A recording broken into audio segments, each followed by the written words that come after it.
Alhamdulillah kita melaksanakan ibadah puasa Ramadan hari ke-12. Semoga Allah menerima ibadah kaum muslimin. Amin ya rabbal alamin.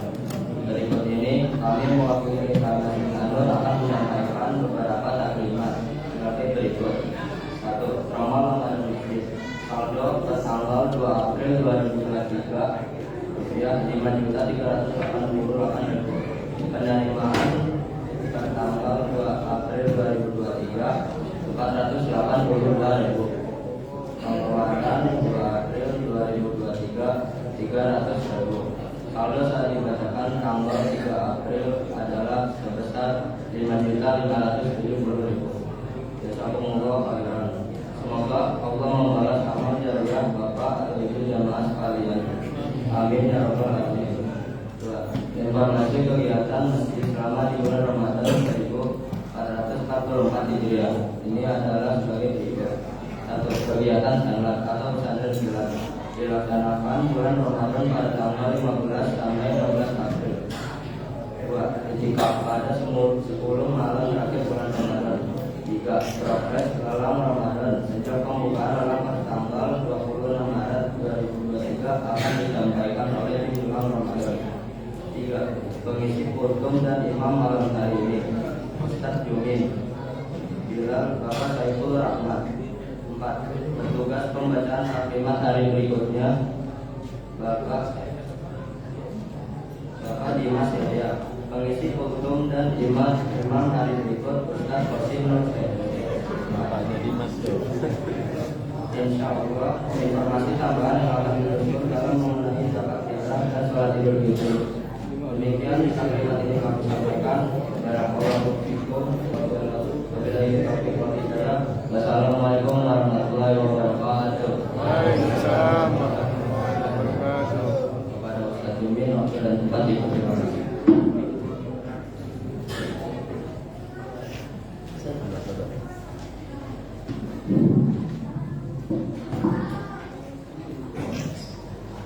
Assalamualaikum warahmatullahi wabarakatuh.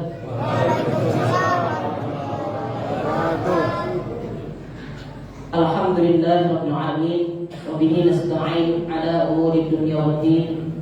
Sayyidina wa maulana Muhammadin wa ala alihi wa ashabihi ajma'in. Qala Allah ta'ala fil Qur'anil Karim. A'udzu billahi minasyaitonir rajim. Bismillahir rahmanir rahim.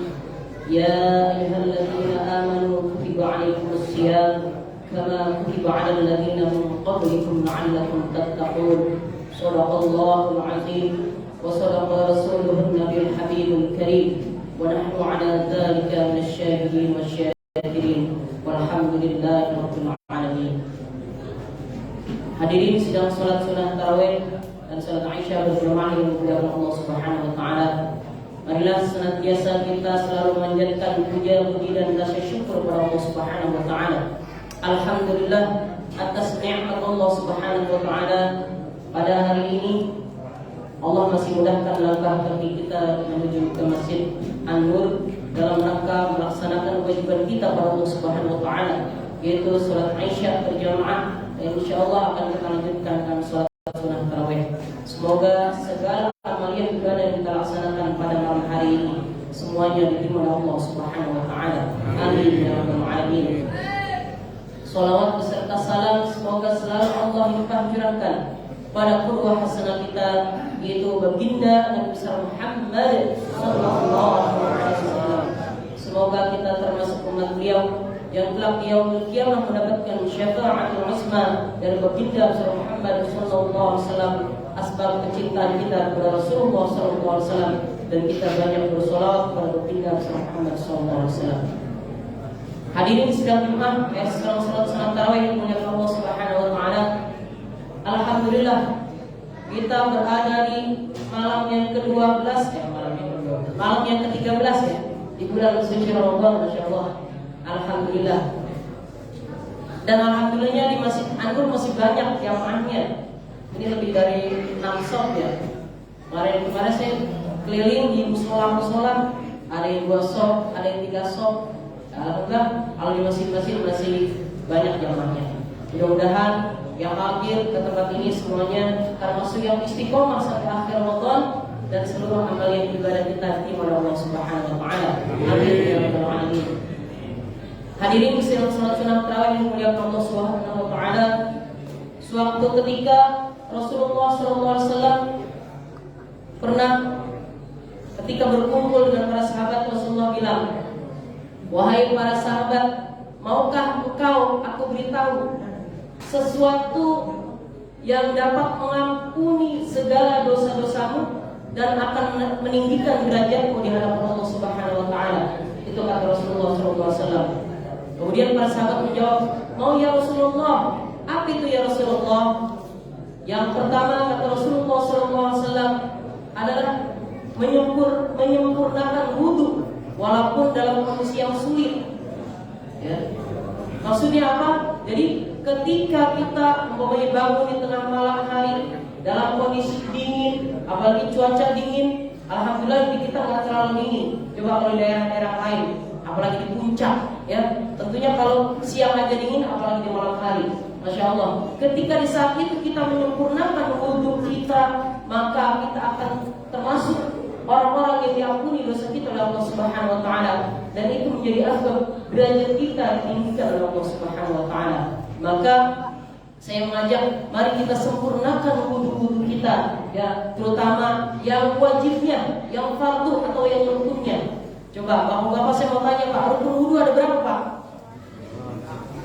Ada berapa? Ya, jangan sampai kita sholat tiap hari, bahkan udah puluhan tahun sholat, tapi rukun wudhu aja nggak tahu. Sayang wudhunya, sayang sholatnya. Rukun wudhu ada 6. Yang pertama, ya. Yang kedua, basuh muka. Ketiga, tangan sampai siku. Yang keempat, kepala. Yang kelima, kaki sampai dengan mata kaki. Yang keenam, tertib atau berurutan. Itu ya, kita harus ajarkan itu kepada anak-anak kita, generasi penerus kita. Jangan sampai sholat setiap hari rajin istiqomah ke masjid, tapi ilmunya nggak paham. Mari kita ajarkan, dididik anak-anak kita agar mereka paham ilmu agama. Bapak hadirin yang dirahmati Allah Subhanahu wa taala. Kemudian yang kedua, apa yang menyebabkan dosa-dosa kita diampuni oleh Allah Subhanahu wa taala dan juga derajat kita ditinggikan oleh Allah Subhanahu wa taala? Yang kedua adalah langkah-langkah kaki kita menuju masjid atau mushola, tempat kita sholat, tempat kita menghadap Allah Subhanahu wa taala. Itu akan meninggikan derajat kita di hadapan Allah Subhanahu wa taala dan bisa menghapus dosa-dosa kita. Kenapa? Karena setiap langkah kita menuju masjid atau ke mushola itu akan dibangunkan istana di dalam surga Allah Subhanahu wa taala. Mudah-mudahan kelak kita dikumpulkan dalam surga Allah Subhanahu wa taala. Amin ya rabbal alamin. Bapak hadirin yang dirahmati Allah Subhanahu wa taala, ada sebuah kisah, suatu cerita, ya, seorang anak muda ketika dia mau berangkat ke masjid, mau melaksanakan sholat, ya, karena di malam hari tempatnya gelap, kebetulan sholatnya sholat subuh dalam kondisi dingin, gelap, jalan kaki, ada tempat yang becek. Ketika tempat yang becek dia kepleset, jatuh.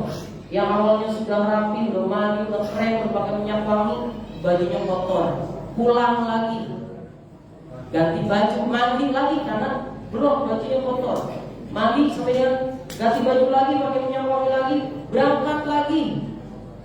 Pas ke tempat yang tadi kepleset lagi, jatuh lagi. Ya.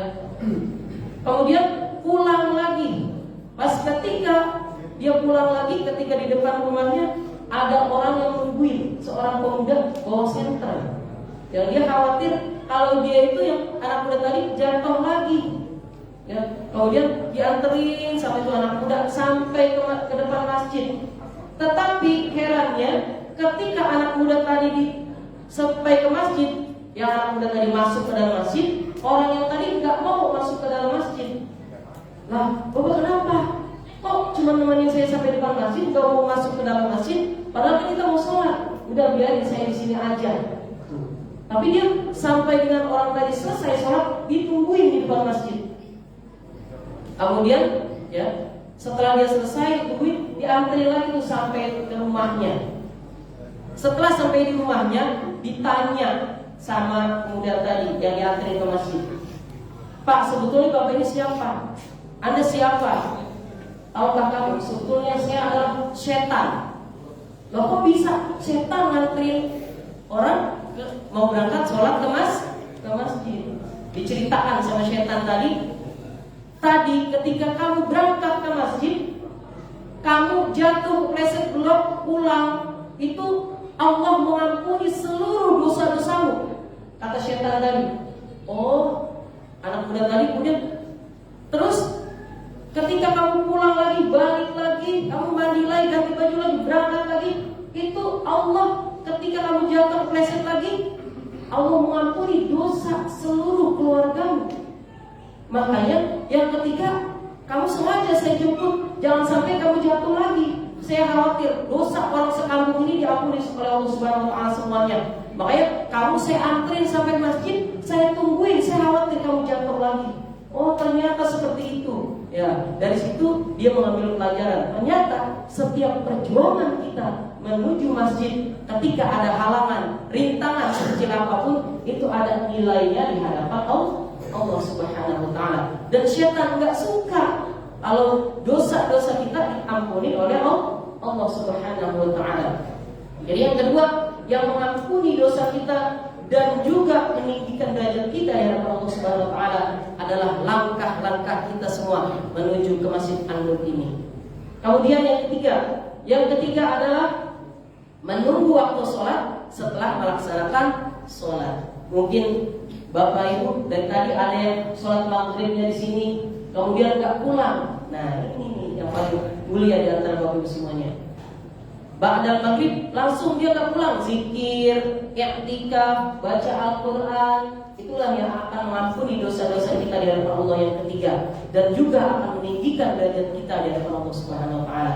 Maka marilah kita istiqomahkan diri kita isi masjid ini dalam keadaan taat kepada Allah Subhanahu wa taala, dan kita sempurnakan ibadah-ibadah kita tentunya dengan ilmunya. Kenapa? Karena kata ulama, wa kullu man bighairi ilmin ya'lamu a'maluhu mardudatun la tuqbal. Ketika kita melakukan segala amal, kemudian amal itu tidak didasari dengan ilmu, la tuqbal, tertolak amalnya, sayang. Makanya kecuali kita dalam keadaan belajar. Kalau kita masih belajar, masih mau menuntut ilmu, itu justru pahala yang ada dua, pahala mengerjakan dan pahala belajar. Maka menuntut ilmu itu minal mahdi ilal lahdi, semenjak kita dibuayan sampai dengan masuk ke liang kubur, tidak ada batasannya. Ya, saya berharap ini ada iktibar buat saya khususnya, umumnya buat kita semua. Semoga Allah mudahkan kita agar kita tetap istiqomah dari awal Ramadan ini sampai dengan akhir Ramadan. Kita isi Masjid An-Nur ini dengan banyak ibadah kepada Allah Subhanahu wa taala.